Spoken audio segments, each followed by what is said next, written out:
Selamat datang kembali di channel ini.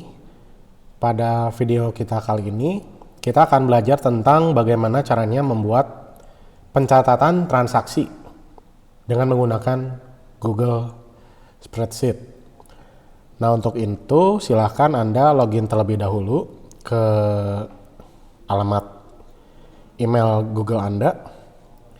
Apabila sudah, maka akan muncul tampilan seperti ini.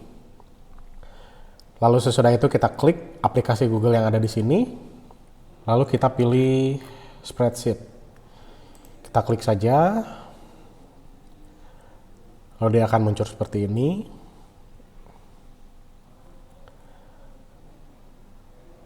Nah, kebetulan di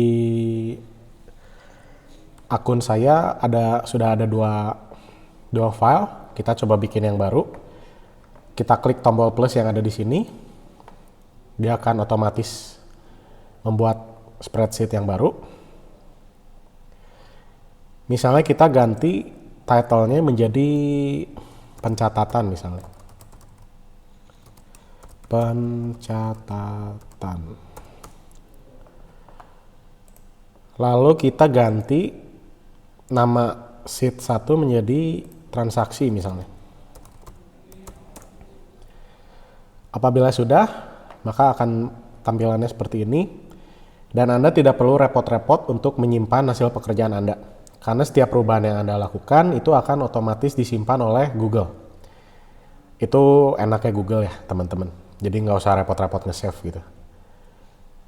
Lalu sesudah itu, misalnya di sini saya membuat beberapa kolom.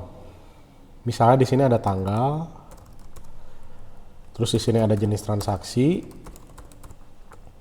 Lalu di sini ada keterangan. Lalu di sini ada jumlah nominal misalnya. Seperti itu. Jadi kita coba bikin beberapa kolom seperti ini. Nah, kalau untuk tanggal kan capek ya teman-teman kalau misalnya kita harus ngetik satu-satu gitu. Nah, saya akan coba buat supaya si tanggal ini kita cukup double klik lalu dia akan muncul pilihan tanggal. Caranya adalah kita sorot dulu kolom yang di sini. Kita sorot. Lalu kita pilih data.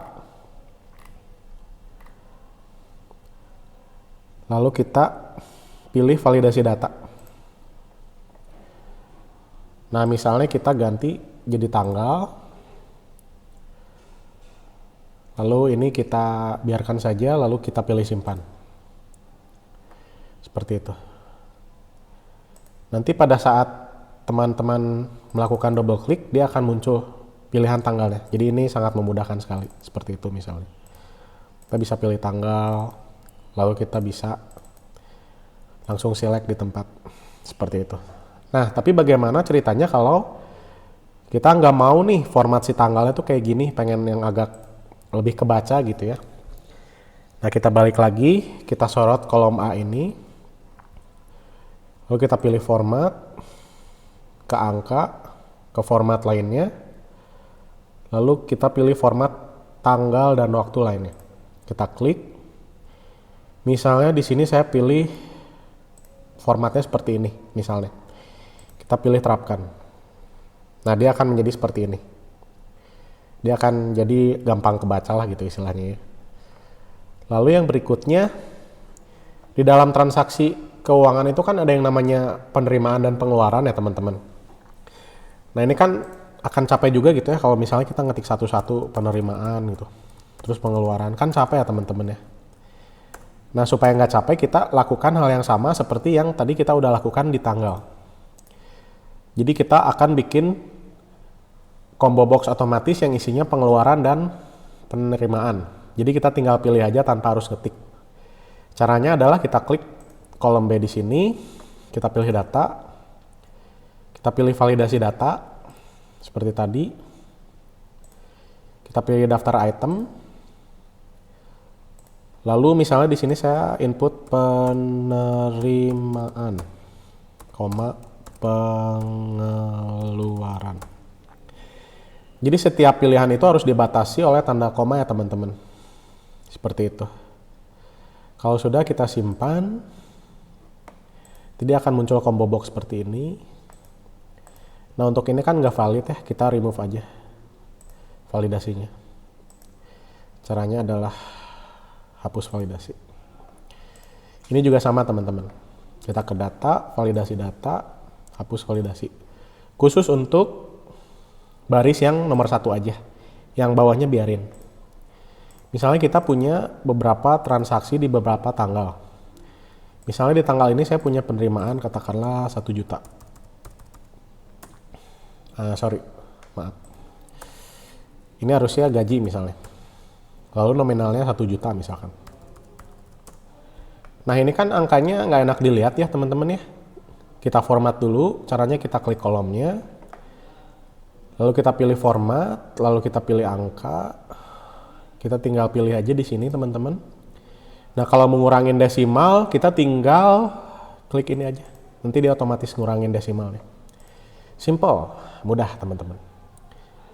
Kalau ini udah beres, misalnya saya mau lanjut ke beberapa data lain. Misalnya pengeluaran, misalnya biaya listrik. Misalnya 50.000. Lalu misalnya makan siang misalnya. Katakanlah 20.000. Ini pengeluaran. Lalu misalnya di sini ada penerimaan lagi. Misalnya ada penerimaan pendapatan jualan online misalnya. Nah mungkin si orang itu jualan online jadi dia punya pendapatan misalnya. Misalnya dia punya pendapatan 100.000. Nah, terus misalnya di sini ada pengeluaran lagi nih. Katakanlah transportasi, entah itu beli bensin, entah itu apapun lah yang berhubungan dengan transportasi, misalnya 50.000 katakanlah.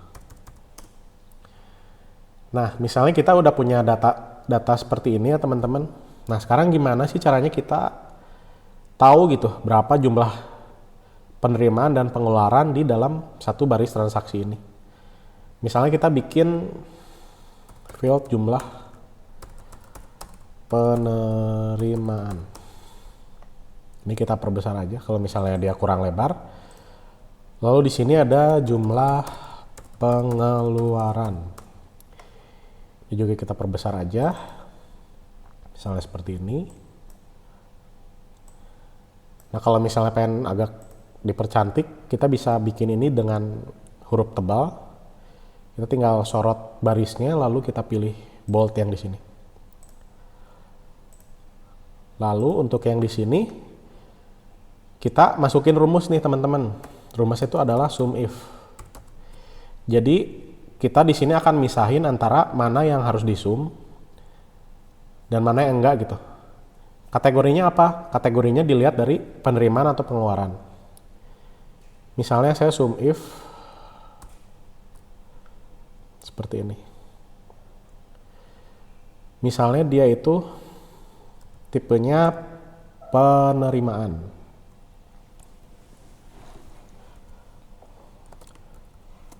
Saya tulis seperti ini teman-teman.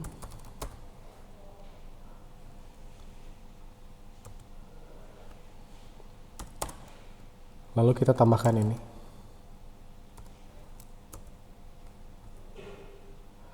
Maaf, ini harusnya D. Nah, dia keluar teman-teman. Jadi kan dia pertama terima gaji 1 juta, lalu terima pendapatan jualan online 100.000. Maka dia total penerimanya tuh 1.100.000 ya teman-teman. Kita format dulu aja deh coba ya. Kita sorot 2 kolom ini. Kita pilih format, angka misalnya, kita pilih ini. Kita kurangin desimalnya. Misalnya jadi kayak gini. Nah jadi di sini tuh ditulis jumlah penerimaan dari kolom yang di sini itu berapa gitu ya, bisa ketahuan. Pengeluaran juga sama. Sebelumnya saya terangin. Untuk mengetahuinya itu kita pakai yang namanya rumus sum if. Jadi sum if kita cek dulu di bagian kolom yang B ini. B titik B itu artinya kita akan mencek semua baris yang ada di kolom B sampai bawah gitu ya. Lalu kita udah cek yang si B ini, lalu kita cek kalau dia tipenya penerimaan, maka dia akan ngejumlahin angka yang ada di sini. Begitu juga dengan pengeluaran. Jadi kita pakai sum if juga. Jadi sum if B titik B lagi. Lalu misalnya saya isi pengeluaran.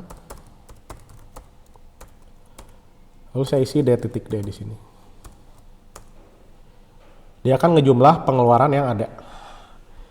Kita cek 50.000 tambah 20.000, 70, 70 tambah 50, 120. Simple. Jadi seperti itu penjelasan yang bisa saya bagikan teman-teman. Terima kasih Anda sudah menyaksikan video ini. Apabila Anda menyukai video ini, silakan Anda like dan subscribe. Terima kasih.